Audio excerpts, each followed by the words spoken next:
ഈശോയിൽ ഏറെ സ്നേഹമുള്ളവരെ, എല്ലാവർക്കും ഒരു ശുഭദിനം ആശംസിക്കുന്നു.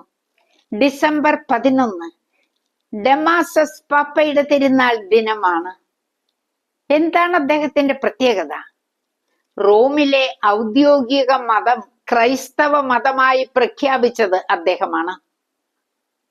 അദ്ദേഹം ആദ്യം ഡീക്കനായിരുന്നു, പിന്നീട് പുരോഹിതനായി, ലിബേരിയോസ് പാപ്പയുടെ സഹായിയായി.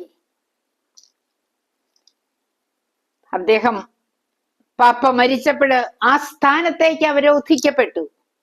എന്നാൽ ഒപ്പം ഒരു ന്യൂനപക്ഷം ഉർബിനോസ് പാപ്പയെ അവരോധിച്ചു. ഈ ആന്റി പോപ്പ് 12 വർഷമാണ് സഭയിൽ തുടർന്നത്. ഉർബിനോസ് പാപ്പ മരിച്ചപ്പോൾ ഇതാ ഡമാസസ് പാപ്പ സഭയുടെ ഭരണം തുടരുകയാണ്.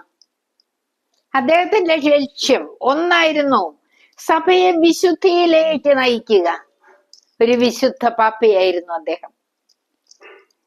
2 കൊറിന്ത്യക്കാർക്ക് എഴുതിയ ലേഖനം 9-15 തിരുവചനം. അവർണ്ണനീയമായ ഈ ദാനത്തിന് ദൈവത്തിന് സ്തുതി. പ്രതിസന്ധികളിൽ തളരാത്ത ഒരു ജീവിതമായിരുന്നു പാപ്പയുടേത്. നമുക്ക് അത് മാതൃകയാകട്ടെ.